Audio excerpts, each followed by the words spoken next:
2021.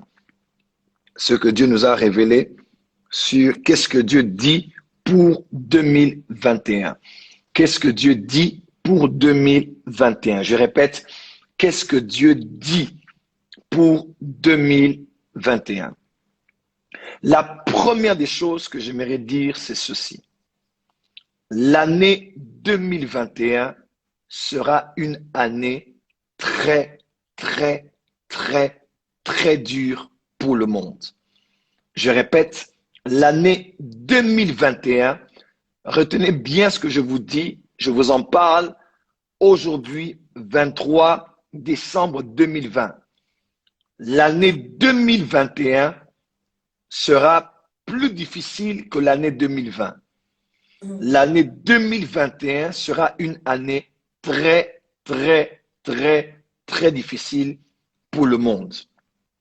Je vais aller en cela dans deux directions.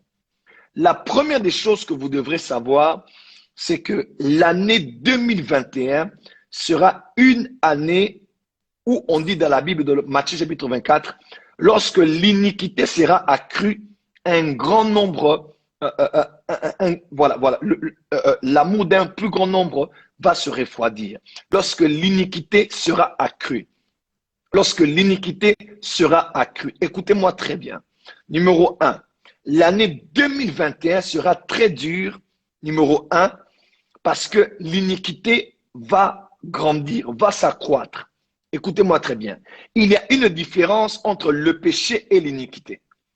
Il existe une nette différence entre un péché et une iniquité. Ma mère m'a conçu dans le péché et je suis né dans l'iniquité, a dit David dans le psaume 51. Il y a une nette différence entre le péché et l'iniquité. La Bible déclare dans Exode, Dieu dit, il est celui qui bénit la postérité qui obéit à sa parole jusqu'à la 1000e génération, mais il est celui qui punit l'iniquité des pères vers les fils jusqu'à la 4e, 5e génération. On n'a pas dit que Dieu punit le péché.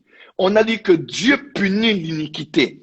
Je répète, on n'a pas dit que Dieu punit le péché, mais on a dit que Dieu punit l'iniquité. Dans Ézéchiel 28, il est écrit ceci. Écoutez-moi très bien. La Bible déclare que lorsque Dieu parle de Lucifer, il ne dit pas seulement là où le péché a été trouvé dans ton cœur, mais il dit lorsqu'on a trouvé de l'iniquité en toi.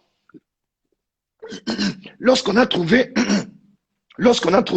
de l'iniquité en toi. Écoutez-moi très bien, enfant de Dieu. L'iniquité, c'est le péché. Mais seulement c'est quand le péché atteint son paroxysme et entre finalement dans l'ADN, entre dans le sang et devient quelque chose de caractériel et quelque chose qui se transmet d'une génération à une autre. C'est ce qu'on appelle l'iniquité. Le péché, c'est la transgression de la parole de Dieu. Mais l'iniquité, c'est quand un péché est tellement répété qu'il devient caractériel, il est écrit dans l'ADN, il est ancré dans le sang et se poursuit d'une génération à une autre. Voilà pourquoi on dit que Dieu ne punit pas le péché, mais Dieu punit l'iniquité des pères vers les fils jusqu'à la 4e, 5e génération.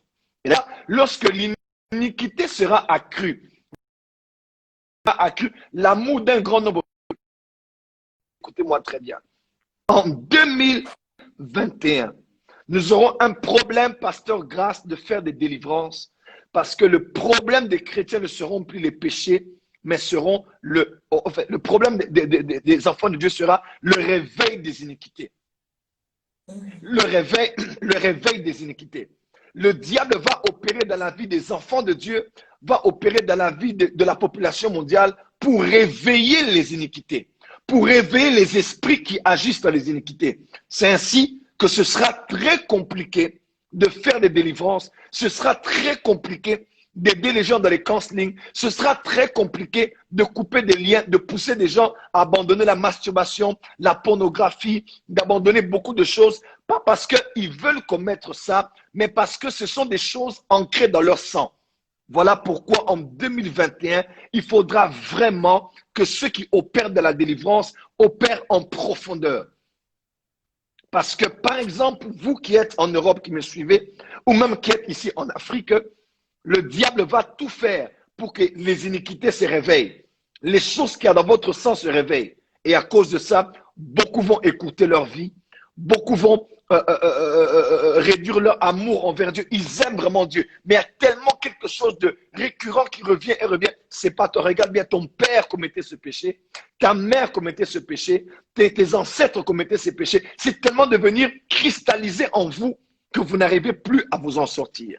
Je vous parle comme prophète. Écoutez-moi très bien. Ce sera une année difficile pour le monde parce que spirituellement, il y aura le réveil des iniquités. Il y a des esprits que Satan a libérés sur la terre pour rêver des iniquités, même dans la vie de ceux qui sont dans le corps du Christ. Beaucoup de femmes mariées vont avoir des choses de leur sang qui vont être activées. Beaucoup d'hommes de Dieu mariés vont avoir des choses qui vont être activées dans leur sang. Voilà pourquoi c'est une année qui va nous demander de vivre de la pureté, de vivre de la sainteté, de vivre de la consécration, et une consécration qui doit être radicale, une consécration qui doit être extrême, parce que lorsque seulement tu ouvriras la porte, Satan ne te ratera pas et cette chose qu'il y a dans ton sang va se réveiller. Lorsque tout le monde est allé en guerre, David a décidé de rester, se détendre. Et lorsqu'il s'est détendu, il a ouvert les yeux et a vu Bathsheba, et automatiquement, quelque chose qui avait dans son sang a été activé. Il était de la tribu de Juda, et chez Juda, ils avaient un problème sexuel. Regardez dans Genèse, vous allez voir, même un a été banni de l'assemblée des enfants d'Israël. Comme Dieu avait dit, il faudra plusieurs générations, 50 générations, plusieurs, avant que quelqu'un puisse entrer encore, prendre part encore à l'héritage des enfants de Dieu. Écoutez-moi très bien, parce qu'ils ont eu un problème sexuel. Judas, Tamar, vous connaissez l'histoire. Frère, il y a des choses qui sont dans ton sang. Il y a des choses qui sont dans ton ADN qui vont demander l'année prochaine, enfants de Dieu, écoutez-moi très bien, de vivre dans une consécration extrême. Vous qui n'êtes pas mariés, ma prière est que vous puissiez vous marier dans la pureté. Vous qui êtes fiancés, ma prière est que vous puissiez passer les fiançailles dans la pureté. Parce que Satan ne nous ratera pas, Satan ne nous loupera pas. Est-ce que les enfants de Dieu sont en train de m'écouter ici par rapport aux choses que je suis en train de dire?